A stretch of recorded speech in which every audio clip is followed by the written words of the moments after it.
नमो अरिहंताणं नमो सिद्धाणं नमो आर्याणं नमो विजयाणं नमो लोये सव्वसाहुणं मंगलम भगवान वीरो मंगलम गौतमो गणी मंगलम कुंद कुंदार्यो जैन धर्मोस्तु मंगलम सर्वमंगल मांगल्यम सर्वकल्याणकारकम प्रधानम सर्वधर्माणं जैनम जयतु शासनम। नमो तीर्थनायकने नमो ओंकार नादने ओंकार संगर्यो जैने नमो ते कुंद कुंदने अहो उपकार जिन वरनो कुंदनो ध्वनि दिव्यनो जिन कुंद ध्वनि आप्या अहो ते गुरु कहाननो। जैन महाभारत हरिवंश पुराण, उसमें वसुदेव का चरित्र चल रहा था। फिर कंस की उत्पत्ति आदि बताई और कंस उग्रसेन का पुत्र और उग्रसेन को जेल में डालकर राजा बना। वसुदेव को अपनी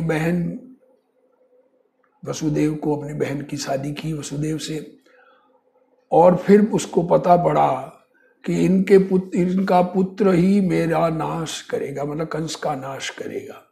तो उनको अपने यहाँ रहने की आज्ञा ले ली वसुदेव से कि देवकी के जितनी भी प्रसूति होगी वो मेरे घर पर होगी। इस प्रकार से एक तरह से उनको जेल हिसाब से रखा। उनको बुलाया और उसी समय अतिमुक्तक मुनि आ गए। उन्होंने आके कहा कि देवकी का एक भी पुत्र मरेगा नहीं, 6 पुत्र होंगे और 6 के 6 मुनि बनके इसी भव से मोक्ष जाएंगे। और वो जब निकलेंगे बाहर, 6 पुत्रों को हटाकर देव लोग हटाएंगे और हटा के उसकी जगह मरे हुए पुत्र रख देंगे, तो कंस समझेगा कि देवकी के पुत्र मर गए और 7वां पुत्र कृष्ण भी बच जाएगा और उससे इस कंस का नाश होगा। बलदेव और कृष्ण ये नारायण और बलराम है, ये बात उनको समझ में बताई गई।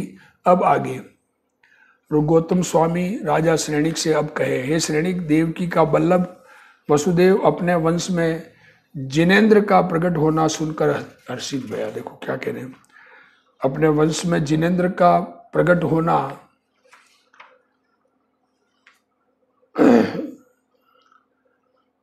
और अतिमुक्तक स्वामी से पूछता भया, हे नाथ, हरिवंश का तिलक जिनेंद्र देव होएगा, उसका कुछ वृतांत सुनना चाहूं। देखो क्या कह, जिनेंद्र परमात्मा नेमिनाथ भगवान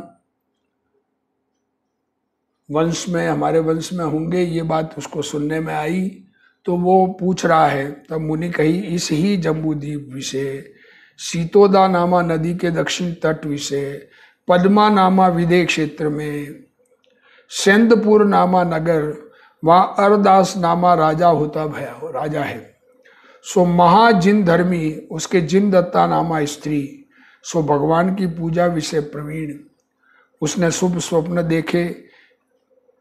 क्या स्वप्न देखे? लक्ष्मी देखी, गज में हाथी, शेर, सूर्य और चंद्र। उससे शुभ नक्षत्र विषय एक अपराजित नामा पुत्र हुआ पया, सो किसी कर जीता न जाए। और पृथ्वी विषय प्रसिद्ध है पराक्रम जिसका, सो उसके माता पिता ने चक्रवर्ती की प्रीतिमती नामा पुत्री महागुणवंती यौवन अवस्था विषय परनाई। फिर 2000 कन्या गुण रूप आभूषण कर मंडित और परनाई। एक दिन राजा अरदास मनोहर नामा उद्यान विषय देवों कर वंदने योग्य विमल महान वान नामा तीर्थंकर, उनकी वंदना के अर्थ पुत्र परिवार सहित गए। देखो क्या कह रहे हो,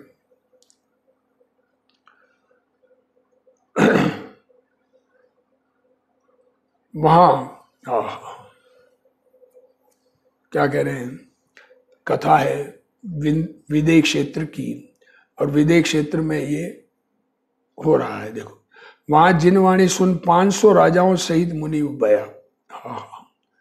राजा मुनि हो गए। और अपराजित को राज दिया, सो अपराजित राज करे। एक दिन अपराजित ने सुनी जो विमल वाहन नामा तीर्थंकर हरदास मुनि गंध मानक मादन नामा पर्वत से मुक्ति गए। सो राजा अपराजित यह बात सुनकर तेला किया, 3 दिन का उपवास किया और निर्वाण कल्याणक की भक्ति करी, निर्वाण कल्याणक मनाया और नगर विषय जो चैत्यालय है उनकी पूजा कर अपने मंदिर में गया। अपनी स्त्री को धर्मोपदेश करे था।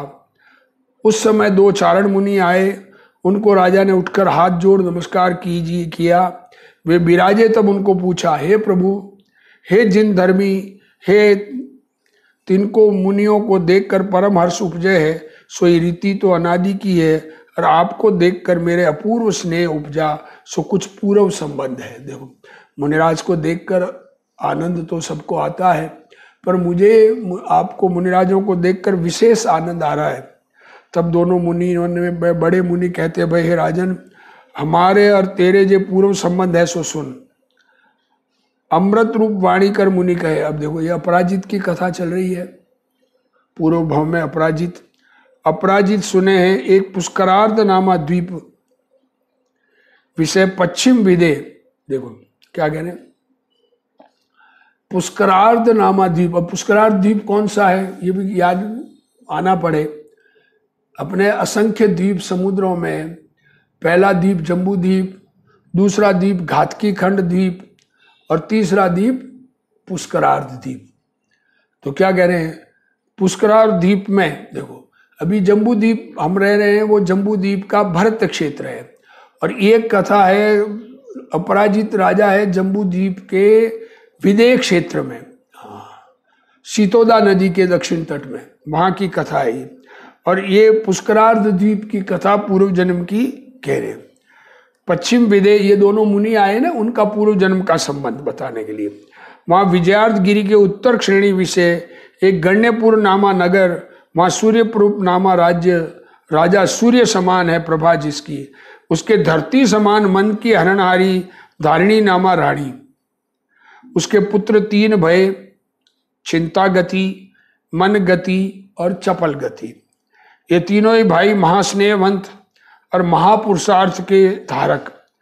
और उसी तरह उत्तर श्रेणी विषय एक अरिंजय नामा नगर, उस विषय राजा अरिंजय, उसके अतीत सेना नामा रानी, उसके प्रीतिमती नामा पुत्री, जिसको अनेक विद्या सिद्ध भई, सो पृथ्वी विषय प्रसिद्ध, सो उसके स्त्री पर्याय को अति निंदा, उसको विवाह करना स्वीकार नहीं। सो एक दिन पुत्री पिता से कहती, भाई हे पिता, जो मांगू सो मुझे वर देवो।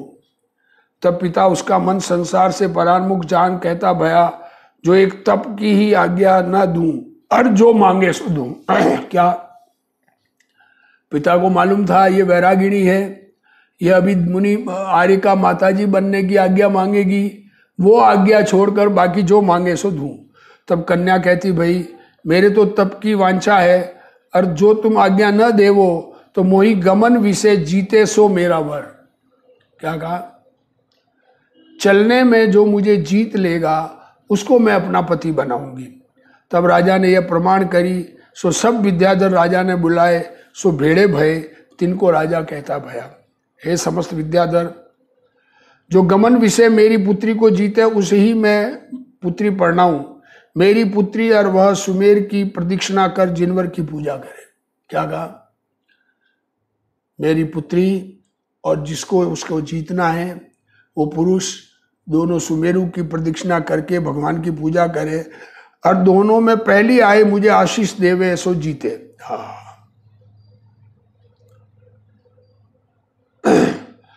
जो कोई इसे जीते सो पढ़ने। यह वार्ता सुनकर सब विद्याधर इस राजा की पुत्री को विद्या विषय अधिक जान इसकी विद्या देखने को खड़े। उस समय राजा सूर्य प्रभु और धारणी नामा रानी के पुत्र चिंता गति आदि तीनों कमर बांध गमन को उद्यमी भये। और सब देखे ये तीनों भाई कन्या की लार दौड़े, सो कोई कहता दौड़ा और कन्या को न पहुंचे। सो कन्या को इनको उल्लंघ कर सुमेर की प्रदक्षिणा दे भद्रसाल वन विषय जिन प्रतिमा पूज, शीघ्र ही आए श्रम कर उपजे श्वेत के पसेव की तिनकी वंदन, तेई भय मुक्ता फल, तिन करी शोभित पिता पे आए नमस्कार कर आशीष दीनी। हाँ, क्या कह रहे, वो घूम के आ गई। तब राजा सब राजन के मध्य अपनी पुत्री को जीत का पत्र दिया और पुत्री को संसार के भोगों से विरक्त जान तप की आज्ञा करी। तब वह निवृत्त नामा आर्या के समीप व्रतों के समूह धर आर्या भाई, अब उसको आज्ञा दे दी आर्या होने की। गमन विषय जीते कन्या ने चिंता गति आदि तीनों भाई, सो दम्बर स्वामी के समीप मुनि भय, सो महातप कर महेंद्र नामा चौथा स्वर्ग, उस विषय 7 सागर आयु के धारक सामानिक देव जाति के देव भय। तीनों भाई वहां से चलकर मनोगति और चपल गति दोनों भाइयों के जीव गगन वल्लभ नामा पूर्वी से राजा गगन चंद्र, उसकी रानी गगन सुंदरी, उनके मनोगति का जीव तो अमित वेग नामा पुत्र भया हुआ और चपल गति का जीव अमित तेज नामा पुत्र भया। सो हम दोनों भाई पुंडरीकिणी नामा पूरी विषय स्वयं भर तीर्थंकर स्वयं प्रभ तीर्थंकर के समीप अपने पूर्व भव सुन मुनि भय। और हम तिहारी पूछी जो चिंता गति कहाँ उपजा है, तब केवली कही राजा अर्हदास का पुत्र अपराजित भया है। सो इस भव से 5वें भव भरत क्षेत्र विषय हरिवंश का तिलक अरिष्ट नेमी मुनि 22वां तीर्थंकर होएगा। देखो वो चिंता गति का जीव वो अपराजित बना है राजा, और वो 5वें भव में अरिष्ट नेमी नाम के 22वें तीर्थंकर होंगे, नेमीनाथ भगवान बनेंगे। और इस भव विषय अपराजित का आयु 1 महीने का है, सो अब आत्म कल्याण करना योग्य है। यह वचन कह चारण मुनि तो विहार कर गए। तब राजा अपराजित मुनि के वचन सुन 8 दिन तो भगवान की पूजा करी, फिर प्रीति कर नामा पुत्र को राज दे। आप संसार शरीर भोगते विरक्त होए, प्रयोपगमन नामा संन्यास धार, आराधना आराध अच्युत नामा 16वां स्वर्ग विषय 22 सागर के आयु का धारक अच्युतेंद्र भय। फिर वहां से 6 कर हस्तिनापुर विषय परम जिन धर्मी राजा जिन श्रीचंद्र, उसके श्रीमती नामा रानी, उसके सुप्रतिष्ठित नामा पुत्र भया। कई एक दिन में राजा श्रीचंद्र सुप्रतिष्ठित को राज्य दे सुमंदिर नामा मुनि के निकट मुनि होए मोक्ष प्राप्त भय। और राजा सुप्रतिष्ठ मासोपवासी यशोधर नामा मुनि तिनको विधि पूर्वक आहार दिया, सो राजा के 5 आश्चर्य हुए। देखो राजा ने आहार दान किया, 5 आश्चर्य प्रकट हुए। एक दिन राजा कार्तिक की पुण्य की रात्रि विषय 800 रानियों सहित तिष्ठे था, सो उल्कापात देखकर राजलक्ष्मी को विनस्वर जान अपनी स्वनंदा नामा रानी का सुदृष्टि नामा पुत्र को राज दे सुमंदिर नामा मुनि के समीप 4000 राजाओं सहित महाव्रत धारता भया। ज्ञान दर्शन चारित्र तप वीर्य की वृद्धि भई।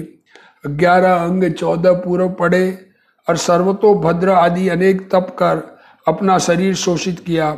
जैसे सिंह निष्क्रीडित आदि तप महातप है, वे सब सुप्रतिष्ठित नामा मुनि ने किए। अब ये 34वां सर्ग समाप्त हुआ, आगे आ रहा है। अभी उसमें बीच में एक पद्म पुराण का कुछ कोटिंग दिया है। देखो पुण्य पाप के फल में कौन जीव कहाँ जन्म लेता है। अब नेमिनाथ भगवान का देखो कैसा भव है, किस प्रकार से जन्म लेके किस प्रकार से तीर्थंकर बनते हैं, उनका कथा अभी चल रही है। ये नेमिनाथ भगवान की कथा का ही पुराण है वास्तव में। तो ये नेमिनाथ भगवान पूर्व जन्म में चिंता गति के बाद में देव और फिर अपराजित, और अपराजित राजा वहाँ से फिर देव, और फिर यहाँ हस्तिनापुर में श्रीचंद्र राजा के पुत्र, और वो मुनि बने। अब मुनि बन के आगे बहुत तप किया, घोर तप, सिंह निष्क्रीडित आदि महातप किए। वो आगे तप करके फिर क्या होता है वो अगले सर्ग में आएगा। उसके पहले बीच में ये जो एक कोटिंग है वो पढ़ लेते हैं। जो संसार विषय दुख दिखे है, ते सर्व पाप के फल है। देखो प्रतिकूल संयोग से जीव को दुख दिखता है, और प्रतिकूल संयोग अपने अंदर में राग भाव, उस राग से विपरीत संयोग है, इसलिए दुख दिखता है। वो पाप का फल है। हाँ, अपनी इच्छा के अनुकूल परिणति वो पुण्य का फल, इच्छा के प्रतिकूल परिणति वो पाप का फल। इच्छा के कारण कार्य नहीं होते हैं, ये बात ध्यान में रखने की। और जे सुख है ते धर्म के फल है। अनुकूल संयोग धर्म के फल है, पुण्य के फल है। उन अनुकूल संयोग पुण्य के उदय से मिलते हैं, प्रतिकूल संयोग पाप के उदय से मिलते हैं। मतलब प्रतिकूल मीन्स इच्छा के प्रतिकूल। प्रतिकूल का क्या अर्थ? प्रतिकूल का अर्थ यही है, हमें जिस प्रकार का राग भाव हो उस प्रकार का परिणमन न होकर विपरीत परिणमन होना, उसका नाम पाप का उदय। इच्छा के अनुकूल परिणमन होना, इसका नाम पुण्य का उदय। सो तू पूर्व पुण्य के प्रभाव ते महाराज की पटरानी भई और महासंपत्तिवानवती भई और अद्भुत कार्य का करणहारा तेरा पुत्र है। अब तू ऐसा कर जो सुख पावे, अब अपना कल्याण कर।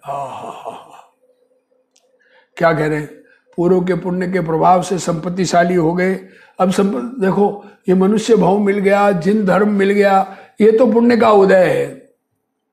पर अब काम क्या करना इस भाव में कि काम अपने आत्मार्थ का करना। काम एक आत्मार्थ नू बीजो नहीं मन रोग। अपने आत्मा को सुधारने का कार्य करना है।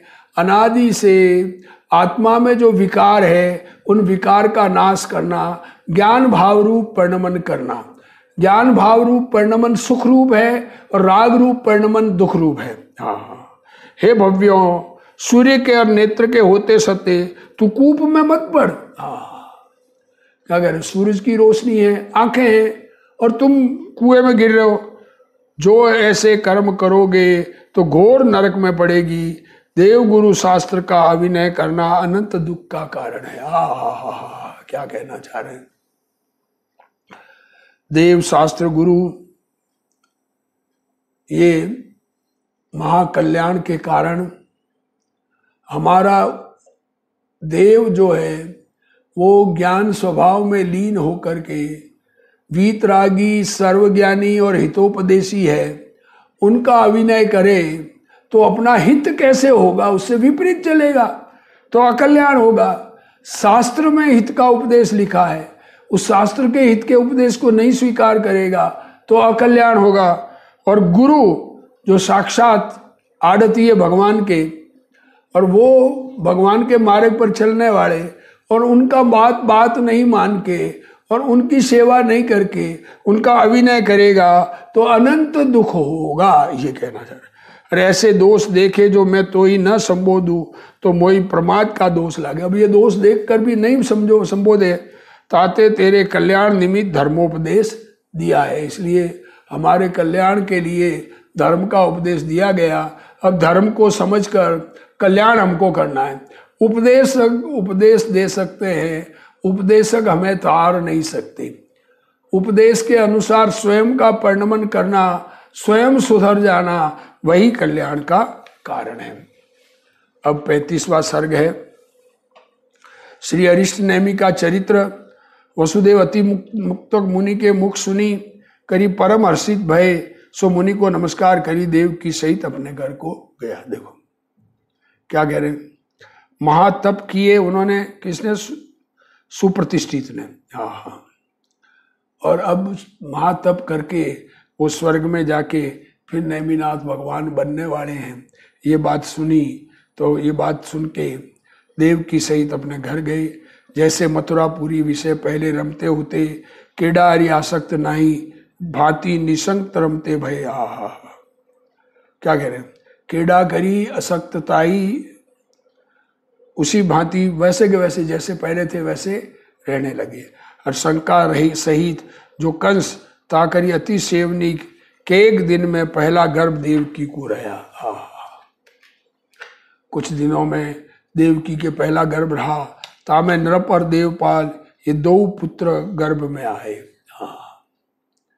परंतु कंस का भय नहीं और शत्रु के योग ते महाभय होए।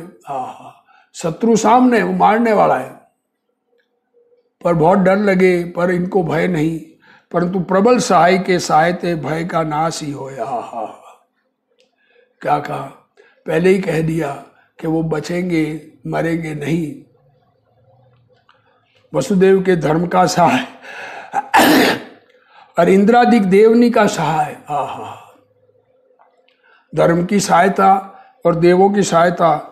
जा समय देवकी के युगल पुत्र भये, ताई समय इंद्र की आज्ञा थे एक नेगम नामा देव दो पुत्रनी को भद्रलपुर विषय अलका नामा सेठानी रेवती नामा धाय का जीव ताके घर ले गए। क्या कह रहे हैं वो, क्या कह रहे हैं, अलका सेठानी जो रेवती धाय से अलका सेठानी बनी। और वाक्य मृतक युगल भया था, सो देवकी के प्रसूति ग्रह विषय मेल देव तो अचानक चला गया। और कंस को प्रसूति की खबर भई, सो वह पापी प्रसूति ग्रह में आए, निर्जीव पुत्रिनी का युगल देखता भया, तो कंस पाप का प्रेरिया पाए, पकड़ी पांव पकड़ी और शिला परी पटके। मरे हुए को शिला पर पटके, कितनी कषाय। अब उस कषाय का क्या फल हो, क्या कहें। पूर्व जन्म में थोड़ा सा पुण्य बांधा तो ऐसा राजा बना, अब इस राज कार्य में इतना लीन और मृत्यु का इतना भय। अरे क्या इस जन्म को, कितनी आयु से अधिक कभी नहीं जी सकता जीव, इस बात का भरोसा नहीं। और तीव्र कषाय के परिणाम, आहा, उन मृत देह को भी पटका शिला पर। पौरी के एक दिन में देवकी के दूजा गर्भ रहा, ता विषय अनिक दत्त अनिक पाल आए, सो इनका जन्म भया। तब यह देव वाही भांति इनको भद्रलपुर विषय सुदृष्टि नामा सेठ ताकि अलका नामा स्त्री के पहुंचाए। और वाक्य मृतक युगल भया था, सो यहां लाए। तेऊ पापी कंस ने शिला पर पटकी मारे। और तीजे गर्भ शत्रुघ्न और यति शत्रु ये दो पुत्र भये। तीनों को वाई देव भांति देव ले गया और वाक्य मृतक पुत्र लाए डारे। वसुदेव के चौ पुत्र निर्विघ्न पने भद्रलपुर में अलका नामा सेठानी के पले। हाँ, ये छह बेटे अलका सेठानी के यहाँ पलकर बड़े हो रहे हैं, जिनका पुण्य रक्षक। आहा, हे जीव जितनी आयु है उतना ही जियोगे। अब वो आयु अधिक लेके आए हैं तो कंस के हाथ में मारना उसके बस का नहीं। ये बात स्पष्ट कथानक से समझ में आती है। तो क्या कह रहे हैं, पुण्य जिनके हैं उनका रक्षक में विघ्न नहीं पड़ सकता। वे छहों पुत्र अति रूपवान, सुखसु लड़ाए थके, वृद्धि को प्राप्त भय। ज्यों ज्यों एक कुमार सृष्टि सुदृष्टि नामा श्रावक के घरी अलका सेठानी के पले और वृद्धि को प्राप्त भय, त्यों त्यों सेठानी के अतुल्य लक्ष्मी बढ़ती गई। सेठ के यहाँ धन की वृद्धि पुत्र जन्म के बाद में, तो वो ये समझे इन पुत्रों के कारण मुझे धर्म और धन हो रहा है। जय पूर्व वस्तु सेठ के घर में न होती, तिनका लाभ भया। सेठ की विभूति राजन की विभूति को उल्लंघती भई। आहा, राजाओं के वैभव से भी अधिक सेठ के घर वैभव के एक दिन देव की पुत्र के वियोग से चिंता रूप भई। आहा, कई दिनों तक देव की अपने पुत्रों के वियोग से चिंता रूप हुई कि मेरे छह पुत्र कहाँ गए होंगे। तब वसुदेव कही, तेरे पुत्र तो भदलपुर विषय आनंद सुतिष्ठे है, तू चिंतावान क्यों है। तब यह पति के वचन ते दूज की चंद्रमा की कला की नाई कांति कर बढ़ती भई। अथांतर एकांत में देव की अपने मंदिर विषय पति की सेज पर शयन करती होती, सो रात्रि को पिछले पहर प्रशंसा योग्य यानी 7 स्वप्न देखे। तिनके नाम अर्धचक्री का जन्म, अर्धचक्री गर्भ में आए तो 7 स्वप्न। पहले स्वप्न अंधकार का नाश करनहारा सूर्य देखा, दूजे स्वप्न में महामनोहर पूर्ण चंद्रमा देखा, तीजे स्वप्न में दिग्पाल लक्ष्मी देव को स्नान करावते देखा, चौथे स्वप्न आकाश से पृथ्वी विषय विमान आवता देखा, पांचवें स्वप्न देदीप्यमान लक्ष्मी देखी, छठे स्वप्न देवनी की ध्वजा देखी और 7वें स्वप्न क्रांति करी युक्त रतन की राशि देखी। और इन स्वप्ननी के पीछे सिंह मुख में प्रवेश करता भ देखिया। ये अपूर्व सपन देख देव की के देखवे करी देव की आश्चर्य करी युक्ति हुई। यह अपूर्व स्वप्न देखे तो देवकी को बहुत अचंभा हुआ और प्रातः समय स्नान करी वस्त्राभरण पहन पति के सम्मुख जाए स्वप्न का फल पूछती भई। तब वसुदेव महाविवेकी कहते भय हे प्रिय, तेरे पुत्र सूर्य के देखने में ते महाप्रतापी अन्याय रूप तिमिर का हरणहारा जगत का सूर्य होएगा।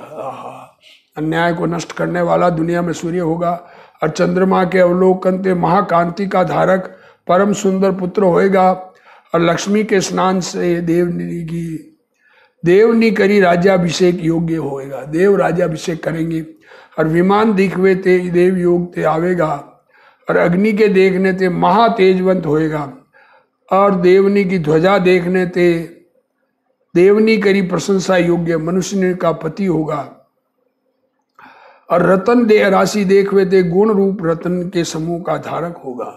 महासुंदर जगत का वल्लभ धैर्य का धारक निर्भय पुरुष होएगा। ये स्वप्न के फल भरतार के मुख से देव की सुनी करी अति हर्षित भई गर्भ को धारती भई। ज्यों ज्यों देवकी का गर्भ बढ़े त्यों त्यों जगत का आताप मिटता गया। क्या कह रहे दुनिया में जो कंस और जरासंध अज्ञान दशा में वर्त रहे हैं और जिनको अपने मृत्यु का बड़ा डर है, मृत्यु भय से ग्रसित है, आत्मा के अनुभव से च्युत हुए हैं, धर्म में मन नहीं है और अपने मृत्यु को जिनको मृत्यु का निमित्त जानते हैं उनको मिटाने का प्रयत्न करते हैं, पर ऐसा होता नहीं है। होता वही है जो होना होता है। किसी के द्वारा किसी का नाश किया जा सकता नहीं। सब अपने द्रव्य अपने में स्वतंत्र परिणमन करते हैं। सब जीव जितनी आयु लेके आए उस हिसाब से जीते हैं। ज्यों ज्यों गर्भ की बड़वारी भई त्यों त्यों गौतम स्वामी कहे हे राजा श्रेणी पृथ्वी विषय सर्व जीवनी के सुख बढ़ता भया। जीवनी के धर्म रूप मन हुए गए और कंस जो है स्वबहनी के गर्भ के दिन गिनता भया, परंतु नारायण के गुण न गिने। नारायण होने वाला वो गुण नहीं गिने, बहन के गर्भ के गिन दिन रहा है। जो ऐसा पुरुष मौते हत्या न जाए यह न विचारी। ये नारायण आने वाला, ये मेरे द्वारा नहीं मारा जा सकता, ये बात विचार में नहीं ली। यह तो जाने 9 महीने पुत्र होएगा और वसुदेव का जन्म 7वें मास ही भया। लो अब वो 9 महीने का दिन गिन रहे हैं और ये कृष्ण नारायण 7 महीने बाद ही जन्म ले लिया। सो वाई शुद्धि न रही। रात्रि समय कृष्ण नामा पुत्र का जन्म भया। शंख चक्र गदा आदि शुभ लक्षणों का धारक अति देदीप्यमान इंद्र नीलमणि समान श्याम सुंदर देवकी की प्रसूति ग्रह को अपनी दीप्ति करी उद्योत करता भया। जा समय कृष्ण का जन्म भया ता समय मित्र बांधवनी के घर विषय कल्याण के कारण शुभ निमित्त होते भय। उसके दोस्तों मित्रों जो वसुदेव के मित्र थे उनके यहाँ अच्छे अच्छे निमित्त होने लगे, कल्याणकारी कार्य होने लगे और शत्रुनि के घर में भय के कारण अशुभ निमित्त होते भय। सो नरनी में उत्तम जो नारायण ताके प्रभाव ते प्रकाश हो गया। 7 दिन का अखंड कुंड वर्षा भया। क्या कह रहे 7 दिन निरंतर बरसात हो रही है। सो रात्रि समय होते ही बालक को वसुदेव बलभद्र ले निकसे। बलभद्र की गोद में वसुदेव। क्या कह रहे और वसुदेव के हाथ में छत्र यहाँ भांति ये दोनों घर से निकसे। बलभद्र भी साथ में जा रहे हैं। बलभद्र का जन्म पहले हो गया तो वो साथ में लेके जा रहे हैं। उनके हाथ में वसुदेव कंस के सुबह सूते थे, सो सूते ही रहे। नींद आ गई सबको। घोर निद्रा में तिन में एकू न जाग्या और नगर के द्वार आए पहुंचे, तहां भी लोग सूते ही रहे और द्वार के धड़ कपाट सो कृष्ण के चरण स्पर्श से उगड़ी गए। और महे के जल की बूंद बालक के नाक में गई, सो चीख का शब्द भया। सो दरवाजे की ऊपरली भूमि विषय राजा उग्रसेन तिष्ठता हुआ। आहा, क्या कहना। दरवाजे पर आए, उसको छींक आ गई, तो उग्रसेन ऊपर ताने छींक का शब्द सुनी, आशीष दई, जो तू चिरकाल जीजो। आहा, दोहिते का जन्म हुआ है तो नाना को खुशी होती है। तो काऊ करी विघ्नमती हो। आहा, तब वसुदेव बलभद्र उग्रसेन को कहते भय, हे पूज्य, यह रहस्य गोप्य राख्यो। यह रहस्य छुपा देना, या देवकी के पुत्र ते तिहारा बंदी गृह ते छूटना होएगा। ये देवकी का बेटा, ये तुम्हें बंदी गृह से छुड़ाएगा। तब उग्रसेन कही, यह मेरे भाई देवसेन की पुत्री का पुत्र, बैरी की बिना जानी में सुख सु रहो। आहा,